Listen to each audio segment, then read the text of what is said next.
దాకా అయ్యేపాయ ఒడిసిపోయింది సినిమా 50% అయిపోయింది అందరికి అర్థమైపోయింది కాంగ్రెస్ కేల్ ఖతం దుకాణం బంద్ అందరికి అర్థమైపోయింది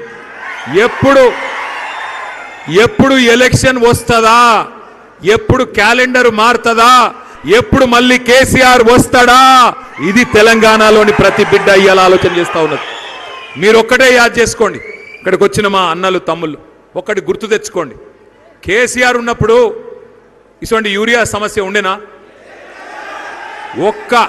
ఒక్క ఫోన్ చేస్తే మన ఆటో అన్నకో ఆటో తమ్మునికో కళ్ళం కాడికొచ్చి పొలం కాడికొచ్చి బంగారం వలే యూరియా బస్తాలు వేసిపోతున్నాయి కరెక్టా నేను చెప్పేది కాదా ఒక్క ఫోన్ ఆటోనికి ఫోన్ చేస్తే అసొంటిది ఇవాళ ఏంది పరిస్థితి అదేదో యాప్ తెచ్చిండ్రు యాప్ ఏం యాప్ అసలు షాపులో ఉంటే కదా యాప్లో ఉండేది షాపులోనే లేకపోయా యూరియా యాప్లో ఆడికెళ్ళి వస్తుంది అది సమస్య వీళ్ళకి తెలివి లేదు ఆఖరికి రైతులకు సంచులు సప్లై చేసే తెలివి కూడా లేదు బార్దానిచ్చే తెలివి లేదు ఉన్నదా సుతిలు లేదు బార్దాన్ లేదు సంచులు కూడా లేవు అయితే మొన్న అనిల్ అన్న ఏం చేసిండంటే అవి ఏమో సంచులు ఎందుకు దొరుకుతలేవు రాబాయ్ అని చెప్పి ఎంక్వైరీ చేసిండు సంచులన్నీ ఆడిపోతున్నాయంటే ఎరికేనా ఏడిపోతున్నాయి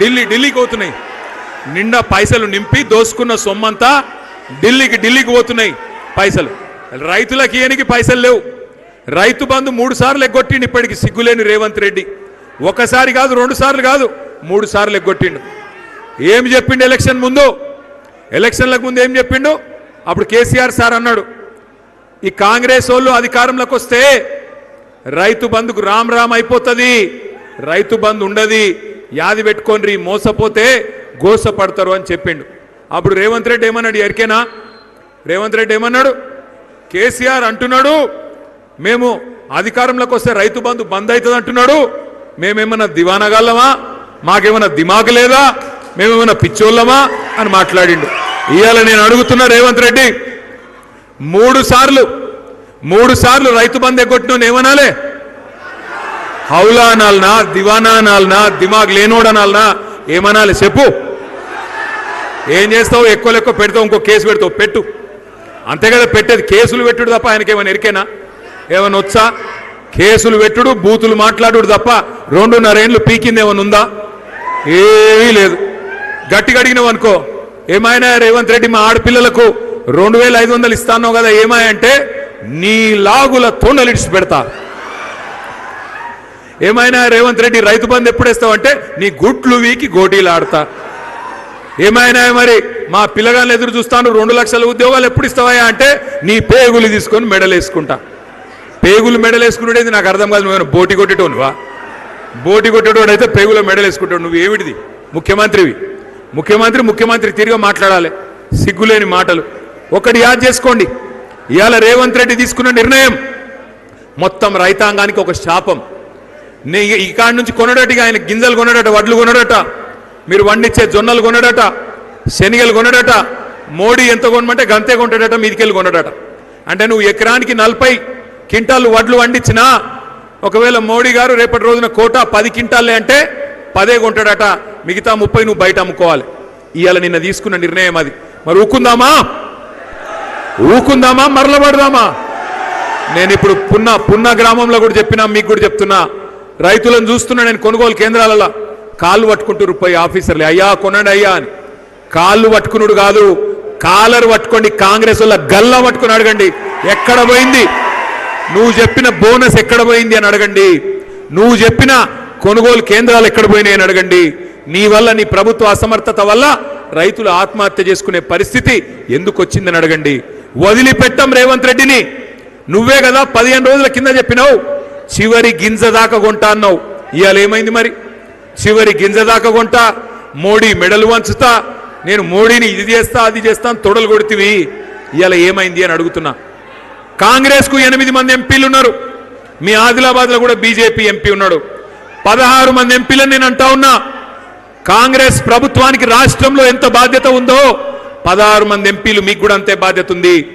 కేసీఆర్ ప్రభుత్వం ఉన్నప్పుడు కూడా మోడీ ప్రభుత్వం మేము వడ్లు కొనమంటే మొత్తం క్యాబినెట్ మేము ఢిల్లీ పోయినాం కేసీఆర్ సార్తో సహా మంత్రులు ఎమ్మెల్యేలు ఎమ్మెల్సీలు ఎంపీలు అందరం ఢిల్లీ పోయి ధర్నా చేసి ప్రభుత్వం మెడలు వంచి కొనేటట్టు చేసి వచ్చిన నాయకుడు మగాడు మనగాడు మన నాయకుడు కేసీఆర్.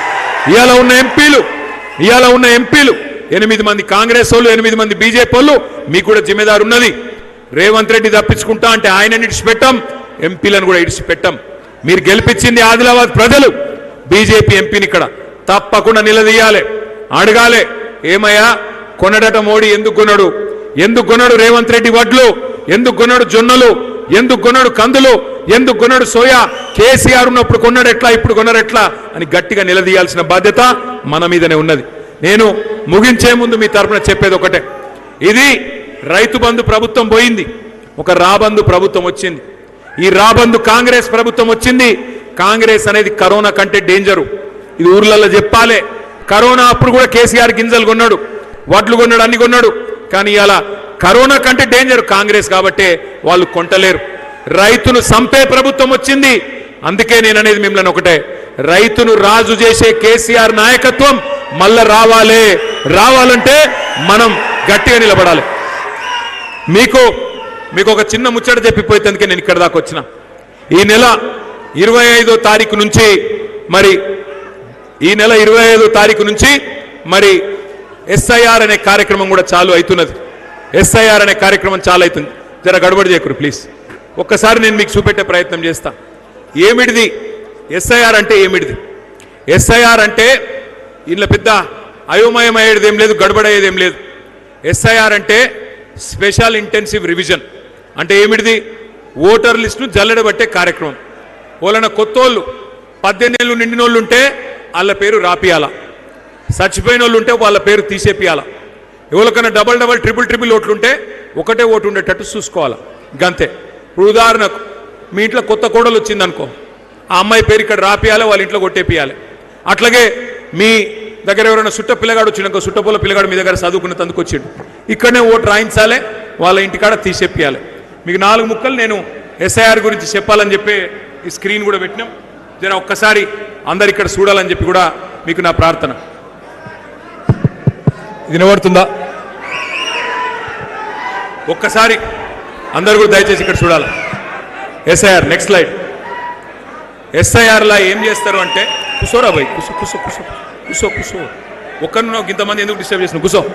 ఆయన చూడు, ఆయన బాధ ఎందుకు వస్తుంది, అనిల్ ఆయన బాధ ఎందుకు వస్తుంది. ఎస్ఐఆర్లో ఏం చేస్తారంటే, ఎస్ఐఆర్ అనేది ఇది మొదటిసారిగా జరిగేది. ఇప్పటికీ భారతదేశంలో 13 సార్లు జరిగింది, ఈసారి జరిగేది 14వ. మరి చివరిసారి ఎప్పుడు జరిగింది ఎస్ఐఆర్ అంటే 2002లో జరిగింది. 2002లో ఆనాడు ఏదైతే జరిగిందో ఆ లిస్టును, అట్లాగే ఇప్పుడు కొత్తగా ఉన్న లిస్టు 2025 లిస్టు 2 పక్కకు పెట్టుకొని 2 చూస్తారు.